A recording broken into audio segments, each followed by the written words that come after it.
always play the video of my first race. It's the downhill race in Sochi. You might have seen it on the telly, it was only in March.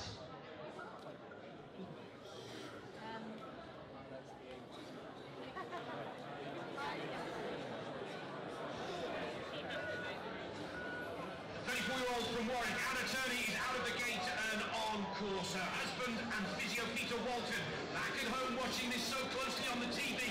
0.72 is where Anna Turney needs to keep it. 0.72 has Turney on track for bronze. Good job here. Perfectly online coming on to Beersburg, and absolutely no problem on the jump. Finds a straight line, she's been tight to find, but she's got good speed coming down the steep here. She's found a straighter line than any of the big names. Runs very close to the nets though, underestimating how quickly she was going. She's done a great job of keeping herself composed. It's horrible here, turning down. Oh, that's a nasty ball on the very bumpy backside of the lake jump. They're going to have to do some work on that section of the course. Anna though, oh, great testament to her physical conditioning. She is unhurt. Pride dented somewhat, I suspect. And what a shame, she was going so well. Well, Turney, who was in the bronze medal position at the first split time, just gets a little light on the lake jump, goes down. It's very bumpy through all of these heavy sits. He's landing in the same position and creating little bumps and wobblers in the snow. And once that ski's released from the sit ski, there's no choice for the athlete but just to let gravity take them down the mountain. The good news is Anna Turney is unhurt.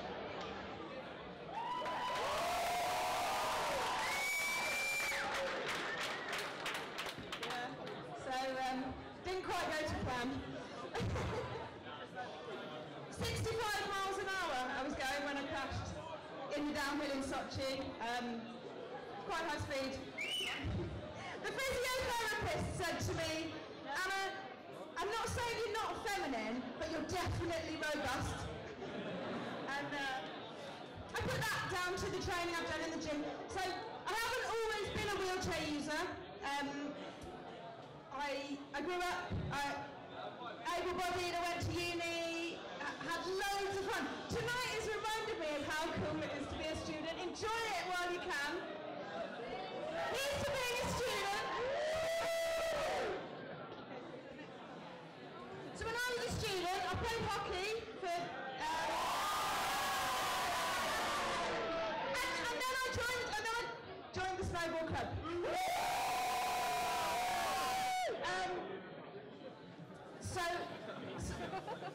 As for snowboarding, basically, great sport, absolutely loved it. After uni, I went off to the Alps and I worked out there. My brother said to me, I reckon you could be good at snowboard racing. What you need to do is hang out with the locals. So I chased the French lads down the hill a lot, which was a lot of fun.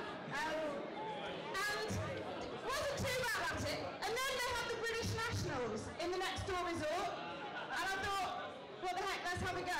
I've never done a race, I've never met a coach, but my brother reckons I might be good, so I better see how I get on. So I entered the border cross. You might have seen in Sochi the border cross, it's when 4 athletes race down a course with jumps, turns, banks, and it's the first person to the bottom. In the British Nationals, when I was 22, I finished less than a second behind Zoe Gillings, who's now a 3-time Olympic ski racer. And that made me think, actually, my brother's got a point. Maybe I ought to have a bit of that self-belief that everyone talks about. Maybe I could become a professional snowboarder. And so then I thought, yeah, I really ought to try. My parents were like, I think you should get a real job now. you will probably hear this from time to time. So I went off to Japan. I taught English in Japan, where they also have amazing mountains. If you guys ever get to go snowboarding or skiing in Japan, it's unbelievable. The powder is incredible. Anyway, while I was in Japan, while we're talking about, while we're at a dance contest, I was part of a dance group and did swing dancing. I'm not sure I did it very well, but I had a lot of fun doing it. Then I entered a competition in Japan thinking if I win the competition, then maybe I really could write to sponsors, find a way to find the money so that I could actually do snowboard racing. So I entered a race. I remember it was quite a grey, cloudy day. I was in the start, I was ready to go. I was thinking, these Japanese girls are going to be really good. I've got to really go for it. Have to win. So the starter let us go. We came out of the start, over the first little whoopsies, round the first little corner, over the first jump. That was good. I was in the lead, racing round, and round the next corner it was okay, into the next jump. And we're talking quite big jumps, like 30-foot tabletops, so probably from me to the wall. And then I just remember everything rushing past me too quickly, and it was kind of hectic.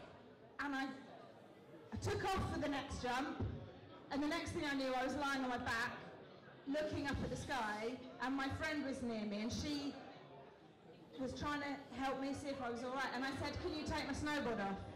Because it doesn't feel right." My legs felt really heavy, and she said, "We've already taken off your snowboard." And then they took me off to hospital.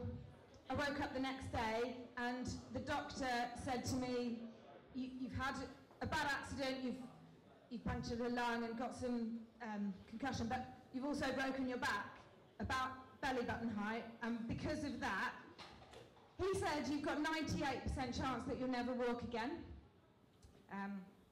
And for me, like, sport was everything. I was really active, you know, I did all right in my studies, but I loved sport and dancing and all of that, and I just thought, how will I be able to have fun if I have to be in a wheelchair all the time, and if I can't snowboard anymore?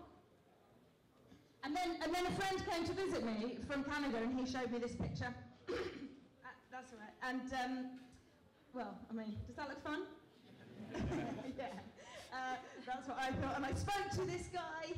I asked him how it feels to do this, like disabled skiing, and he went, "Yeah, it's awesome. You just pick your line." It sounded exactly like snowboarding. So I went, "Brilliant, I'm going to have a go at that." The doctor said you have to wait a year before you're allowed to have a go at that, but so then I got really involved in community sports. So I started playing wheelchair basketball. I learned to swim. I could swim, but all of a sudden I wasn't very good because I had these stupid legs that wouldn't work, and I did some other sports, but basically I got involved in the community. My dad went, "I think you need a job now." Always on the same lines. So I started volunteering in a school. I got out into the community. I had amazing support, which was brilliant. My mates were amazing. My uni mates particularly are still some of my best friends. And then after a year I did go. I got to Colorado. The conditions were perfect for snowboarding. I got kitted up in a monoski, and like, I was the snowboarder of the group, so I just assumed that, like, I was going to pick it up. I was wrong. It took me about 3 days. It turns out it's really hard to balance on a single ski. So I was really frustrated for ages and emotional and like a crazy woman. But I stuck at it. I kept on trying. People like picked me up when I fell over. I practiced. And then I got home. I got involved with the British team. They said, "You can be part of the team, but we haven't got any money, so you're going to have to pay for it all yourself." So that was a challenge. But God, you guys have to pay like ridiculous amounts of money now for your education, so you probably have some idea where I'm coming from. And bloody government. Anyway, back onto the skiing. I got involved. The coach actually saw me, and they said, "If you train hard, we think you could get to Vancouver, the next Paralympics, but it's only 2.5 years away, so you're going to have to work really hard." And a lot of my competitors have been doing it for 10, 20 years, some of them. So quite a challenge to compete against them. But I did think, well, I can't change the fact that they've been doing it for years and I haven't. but I can make sure I'm the fittest. You know, I can put the hours in at the gym, I can do all of that. Mostly at Warwick Uni Gym, actually. Yay! So, I trained hard, I went away, I fundraised loads, we got some sponsors involved. I did get to Vancouver. That's the next slide. Thank you. And it was amazing.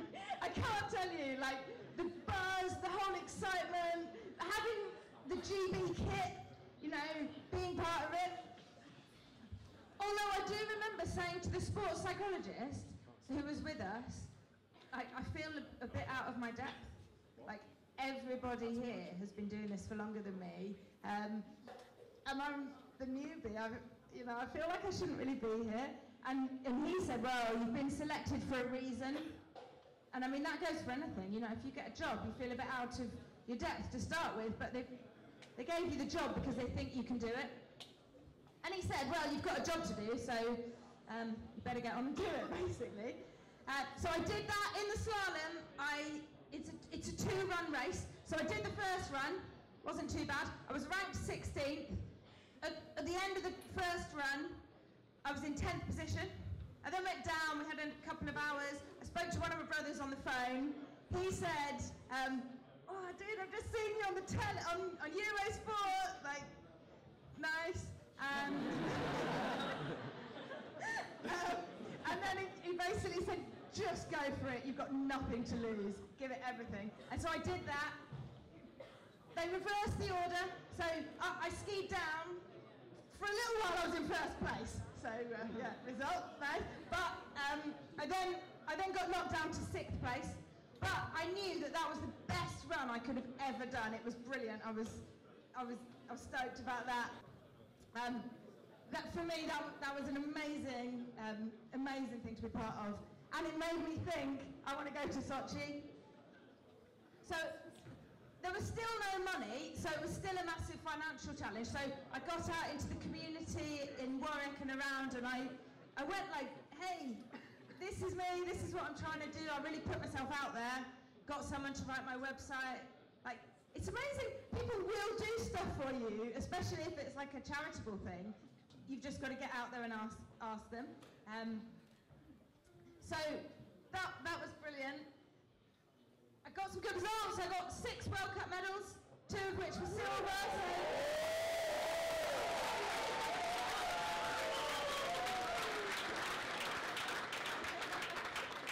And I got to Sochi, which was, again, a great result. I really wanted to win a medal. Now, you've just seen my race. Didn't mean the downhill. Wasn't brilliant. Well, it was actually brilliant, and I skied really well until I crashed. But over half of the sitting athletes crashed, so I was with more than half of them. But 2 days later, I competed in the Super G. It's another high-speed race, so you're going 60, maybe even 70 miles an hour, wearing just Lycra. The person in front of me went, then they went, course hold, so they stopped me in the start gate, ready to go.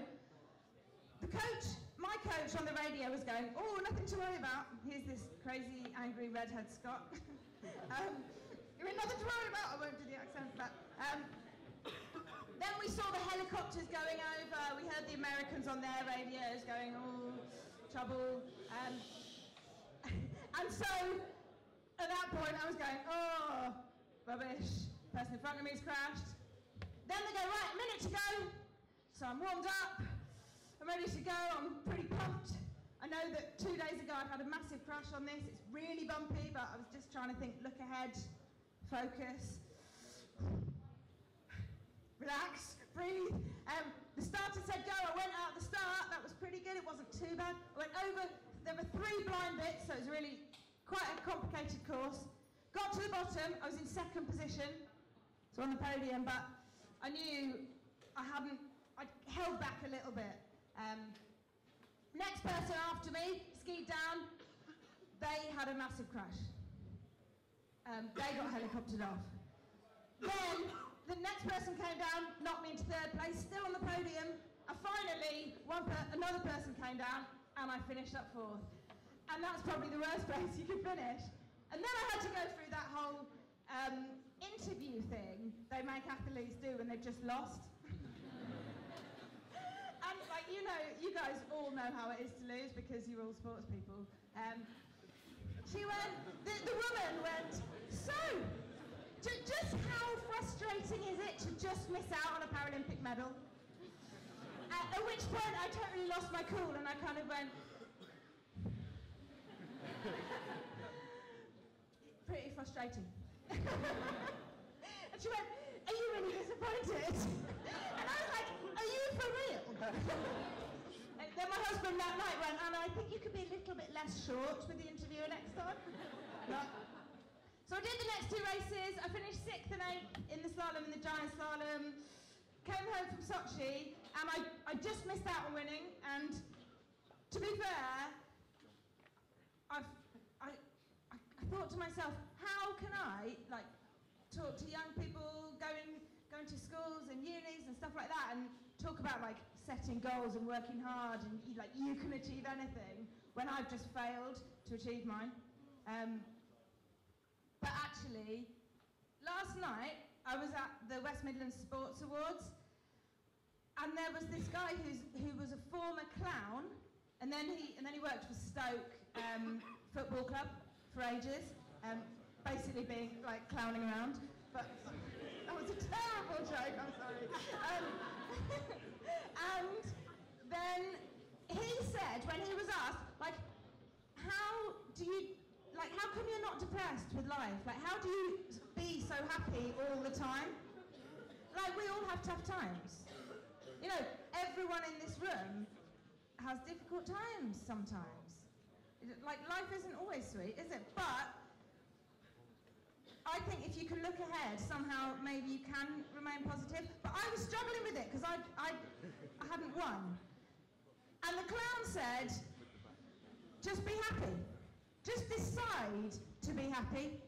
So last night I just decided to be happy. I went, I'm over this. I'm not going to mope about losing the Paralympics. Actually, I haven't done too badly. I'm Britain's best ever female sitting skier. And